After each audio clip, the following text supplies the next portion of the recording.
Pemirsa, langkah Anies maju dalam Pilkada Jakarta terancam karena minimnya dukungan partai. Sementara Ridwan Kamil akan diusung oleh Koalisi Indonesia Maju Plus.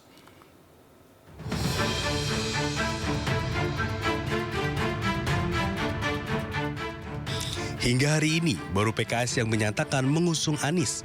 PKS pun mengunci duet Anies Sohibul Iman.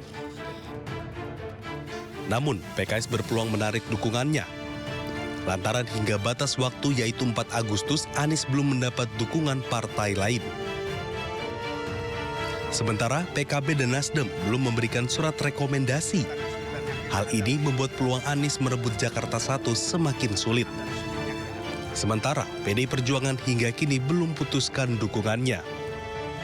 Anies peluangnya agak sulit, berat untuk bisa berlayar. Karena memang partai-partainya sudah diborong. Dengan koalisi jumbo, dengan koalisi super ya, yaitu King Plus itu. Ya kalau King Plusnya itu kompak ya bersatu, maka hanya akan menyisakan PDIP. Dan PDIP di daerah khusus Jakarta tidak punya golden ticket, tidak punya karpet merah. Artinya belum cukup untuk maju mengusung kandidatnya sendirian. Ketiga partai ini pun berpeluang bergabung dengan Koalisi Indonesia Maju. Koalisi Jumbo, Kim Plus berencana mengajukan Ridwan Kamil di Jakarta. Ya, insya Allah di Kim Plus sudah muncul satu nama, yaitu Ridwan Kamil untuk Pilkada DKI Jakarta. Untuk wakilnya masih dibicarakan atau gimana? Untuk wakilnya nanti mungkin sehari 2 hari kita akan sampaikan ke media.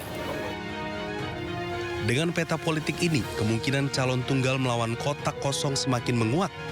Ridwan Kamil menjadi satu-satunya calon yang telah mengantongi cukup kursi untuk maju dalam Pilgub Jakarta mendatang. Tim Liputan iNews melaporkan. Mundurnya Erlangga dari kursi Ketua Umum Partai Golkar diprediksi berimbas pada peta politik dalam Pilkada mendatang. Di Provinsi Banten, Golkar terancam menarik dukungannya terhadap Airin.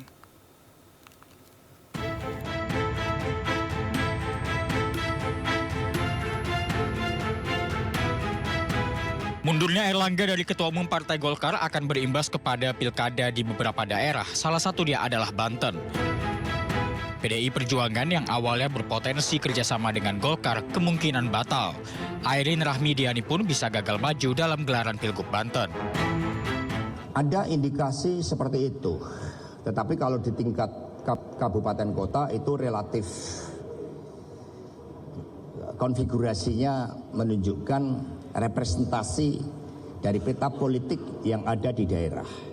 Tetapi kalau terkait dengan Pilgub, memang ada berbagai skenario karena ada kepentingan kekuasaan itu. Namun hal ini dibantah Partai Golkar. Meski belum memastikan nasib Airin, namun Partai Golkar tekankan semua calon Golkar tetap berpeluang maju di pilkada mendatang. Proses menghadapi pilkada, terutama ini buat bapak-bapak dan ibu-ibu yang selama ini berinteraksi dengan Partai Golkar dalam proses pencalonan, apakah itu kader Partai Golkar atau kader partai yang lain, insya Allah tidak terganggu. Bapak-bapak dan ibu-ibu tetap akan bisa didukung dan dicalonkan oleh Partai Golkar. Kontestasi pilkada di Banten saat ini terbagi menjadi 2 kubu. Di satu sisi, pasangan Andra Saudi Dimyati mendapat dukungan dari partai pengusung Prabowo Gibran di Pilpres 2024, kecuali Partai Golkar. Sementara di sisi lain, Partai Golkar mengusung kadernya Airin Rahmidiani untuk maju di Banten. Bahkan Partai Golkar sempat diprediksi akan berkoalisi dengan PDI Perjuangan. Tim Liputan iNews melaporkan.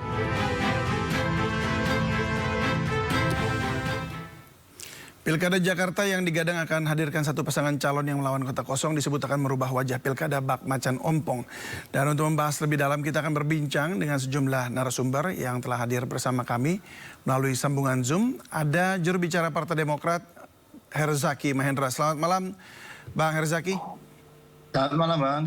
Terima kasih sudah hadir.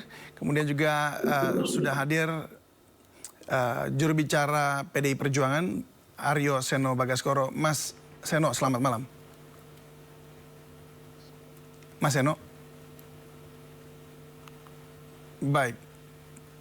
Tampaknya masih belum ada suara sambungan suaranya. Ya, selamat malam. Oke, Selamat malam, baik. Mas. Ya, selamat malam Mas Seno. Terima kasih Oke, sudah terima bersama kali. kasih. Boleh bukan portrait, di landscape ya Mas Seno. Iya. Terima Ya, kasih. siap. Terima kasih. Dan hadir pula juru bicara Anies Baswedan, Iwan Tarigan. Selamat malam, Bang Iwan. Selamat malam Mas David. Baik, kita juga masih akan selamat malam. Terima kasih sudah hadir. Ya. Malam. Kita Malam, Pak Iwan, Pak Zaki. ya, dan nanti juga akan hadir bersama kita adalah pengamat politik Adi Prayitno. Baik, selamat malam Bapak-Bapak. Ini seru banget. Pada malam ini sebenarnya kita mau bicara ke arah kota kosongnya. Tapi, iya betul ke arah kota kosong. Tapi ini ada peristiwa yang perlu dibahas dulu. Mengingat bahwa di sini ada PDIP, ada Demokrat juga begitu ya. Apa tanggapan Anda ya terkait mundurnya Erlangga Hartarto dari kursi Ketum Golkar? Saya ke Bang Herzaki dulu. Ya, terima kasih Bang. Jadi kalau kami melihat ini, tentu kami Demokrat menghormati pilihan langkah yang diambil oleh Bapak Erlangga. Beliau seorang yang baik ya, juga tokoh politik, tokoh nasional yang terbilang sukses ketika menjadi ketua umum partai Golkar gitu. Yang kedua, tentu kami juga menghormati ya mekanisme dan proses internal yang berlaku di Golkar selaku organisasi. Karena bagaimanapun setiap partai politik di negeri ini punya independensi, punya kemandirian, punya caranya sendiri dalam menghadapi berbagai isu. Ya, nah, tentu saja apalagi kita tahu Golkar ini kan saudara tua kita gitu. Partai besar, partai yang sangat mapan, tentu mekanismenya juga sudah sangat jelas. Jika ada suatu isu atau suatu peristiwa, bagaimana menyikapinya tentu sudah ada aturan ini yang menggawangi. Kalau kami juga memiliki prosedur yang sejenis gitu, kira-kira seperti itu gitu kami melihatnya. Sehingga bagi kami, ya jika misalnya ada pertanyaan lanjutan, ini suka ada pertanyaan lanjutan ini. Gitu. Ya bagi kami komunikasi kami dengan teman-teman Golkar tetap baik ya, Kim juga tetap utuh ya. Kita komunikasi berlangsung dengan baik. Memang Pak Erlangga orang yang sangat baik, sangat kooperatif ya, komunikatif. Tapi bagaimanapun pengunduran diri beliau ini adalah hak pribadi beliau dan komunikasi kami tetap akan berlanjut dengan baik pula. Siapapun yang akan menggantikan beliau, ya karena ini kan komunikasi dengan institusi dan institusi gitu. Kira-kira seperti itu. Baik, tapi apakah ini berpengaruh dalam koalisi Cakada, Golkar dan juga Demokrat? Ya kalau sampai saat ini masih banyak ya. Memang daerah-daerah yang kami berkoalisi dengan teman-teman Golkar, dengan teman-teman Gerindra, tapi ada juga misalnya kami berbeda jalan. Bahkan ada daerah yang kami misalnya bersama partainya Bang Aryo nih, gitu ya. Pak Lukman Abu Nawas misalnya Bang Aryo di Sulawesi, ya kami mendukung beliau kan begitu sebagai ketua PDI kan begitu. Jadi maksud kami namanya pilkada sangat cair, sesuai dengan peta kekuatan di daerah masing-masing. Hanya memang kebersamaan kami juga cukup banyak dengan teman-teman di Gerindra dan di Golkar juga. Gitu. Oke, baik. Kalau gitu saya sekarang beralih ke Mas Seno. Mas Seno, PDIP bagaimana nih melihat mundurnya Pak Erlangga? Mengingat PDIP juga dalam waktu dekat kan ini terus berkolaborasi dengan Golkar begitu, khususnya di Banten bahkan. Ya betul, kami melihat bahwa sosok Pak Erlangga ini adalah sosok ketua partai yang komunikatif, menjadi rekan yang baik dalam membangun komunikasi politik yang akan bermuara pada kerjasama. Dan di banyak daerah juga kami melakukan kerjasama politik dengan Golkar. Di berbagai daerah kita melakukan itu, termasuk di kabupaten kota. Di Banten misalnya ini sudah berlangsung cukup lama komunikasi yang intens dengan kawan-kawan Golkar di bawah kepemimpinan Pak Erlangga Hartarto. Tentu saja terancam bubar nggak ini calonnya? Ya dalam waktu dekat kami akan mengumumkan secara serentak dari gelombang per gelombang. Tetapi tentu saja dinamika ini kami masih belum bisa menjawab apakah nanti ini akan berpengaruh terhadap dinamika kerjasama politik di pilkada atau tidak. Karena kan baru 1 hari kami mendengar informasi. Dan tentu saja kalau mencermati komentar berbagai macam netizen yang muncul, ini kan menjadi satu pertanyaan sebenarnya Mas. Pak Erlangga sebagai ketua umum, ini kan terhitung sangat berprestasi sebetulnya, menempatkan Golkar sebagai partai pemenang pemilu legislatif kedua dengan capaian yang cukup signifikan, tingkatan kursinya belasan kursi, kemudian menjadi salah satu partai pertama yang mengumumkan cawapres terpilih gitu ya. Dan itu kemudian hari ini tiba-tiba mengumumkan pengunduran diri kemarin. Bagi kami ini tentu sesuatu yang menarik dan jarang kita jumpai. Tentu saja kami menghargai hak politik beliau sebagai politisi dan sebagai ketua umum partai. Tetapi kalau kita mencermati berbagai macam komentar yang ada di media sosial, tentu kita berharap sebenarnya otonomi seluruh partai politik ini menjadi kedaulatan dari masing-masing partai. Jangan sampai ada kemudian invisible hand yang itu muncul. Jangan sampai ada yang, kalau menggunakan istilah Pak Yusuf Hamka, ini perebutan yang bukan berebut tapi direbut oleh kekuatan lain. Ini yang menyampaikan Pak Yusuf Hamka, bukan kami. Sehingga tentu saja buat kami seluruh partai politik harusnya dihargai kedaulatannya, otonominya, sebagaimana kami juga ingin dihargai otonominya. Saya rasa berbagai partai politik pernah mengalami ya, kalau kemudian di situasi tertentu itu harus menghadapi dengan cawe-cawe. Bahkan Partai Demokrat pun pernah mengalami itu, partainya Bang Saki, zamannya Pak Muldoko dulu. Sehingga kami rasa itu ada kemudian situasi yang ada invisible hand yang melakukan sesuatu, yang itu tentu saja tidak baik untuk iklim demokrasi kita. Semoga di Golkar tidak seperti itu. Semoga tidak seperti itu. Tapi tetap partai menyiapkan ini ya, contingency plan begitu ya berarti ya, tetap ya? Ya tentu sebagai institusi kelembagaan, kami tentu membangun komunikasi secara lembaga yang baik dengan siapa saja. Tetapi secara higher politics, secara iklim demokrasi, kami berharap tidak ada langkah-langkah semacam itu. Sebagaimana kalau kami baru saja di bulan Juli yang lalu memperingati Kuda Tuli misalnya, itu menunjukkan bahwa di dalam sejarah politik Indonesia, pada saat kedaulatan satu partai politik dicawe-cawehi, diintervensi oleh kekuatan yang lebih besar, itu bisa memunculkan peristiwa yang malah menyulitkan partai tersebut seperti Kuda Tuli. Sehingga saya rasa belajar dari sejarah, hal itu semestinya tidak perlu dilakukan kembali. Baik, sudah bergabung bersama kita juga Mas Adi Praetno, terima kasih Bang sudah bersama-sama kami. Tapi sebelum ke Mas Adi biasanya kan kasih kesimpulannya luar biasa nih ya. Saya ke Pak Iwan dulu ya. Pak Iwan, ini Pak Erlangga ini kan mundur ya di tengah lagi seru-serunya sebenarnya ya untuk menentukan calon kepala daerah gitu.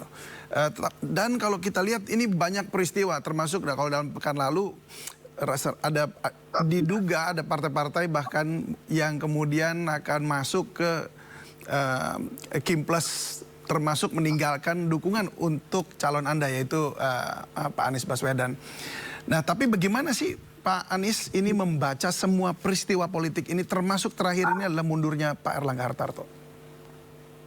Ya, terima kasih Mas David. Jadi dari kita, dari pihak Pak Anies, ini kita masih melihat situasi. Karena bagaimana juga kan ini sangat mengagetkan.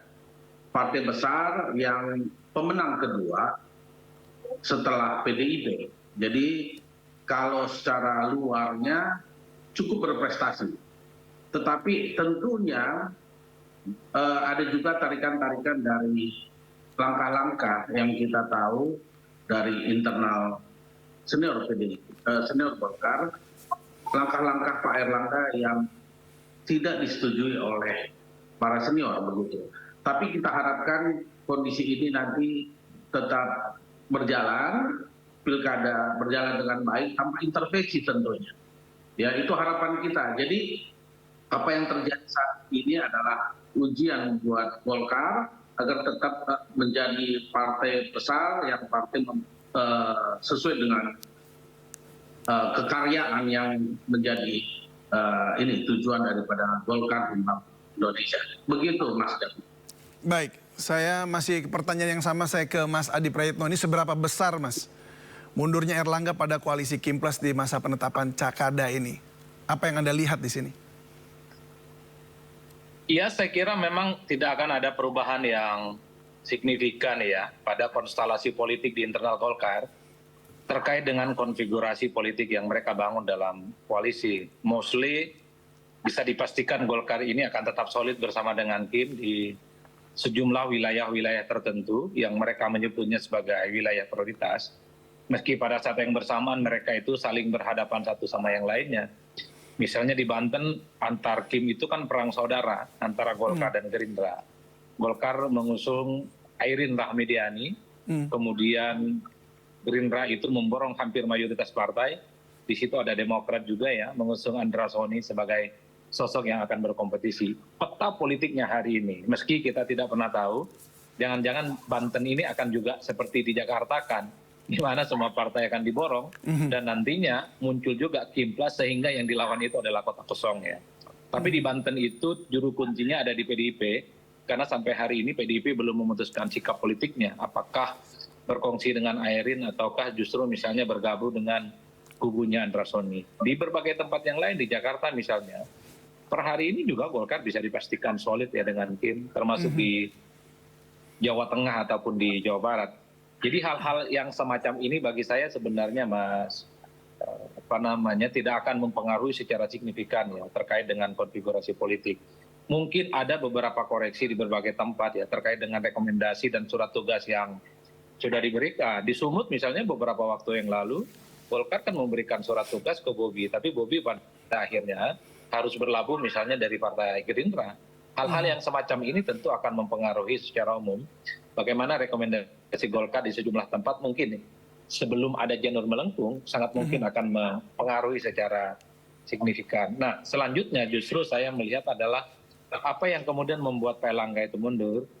Justru saya menduga ada kekuatan politik besar yang saya kira turut mendesain bagaimana Pak Erlangga Hartarto ini mundur di tengah jalan sehingga suksesi kepemimpinan itu dilakukan sebelum dua momen penting politik ya. Pertama pilkada, yang kedua adalah soal bagaimana struktur kabinet itu akan segera diumumkan oleh Prabowo dan Gibran.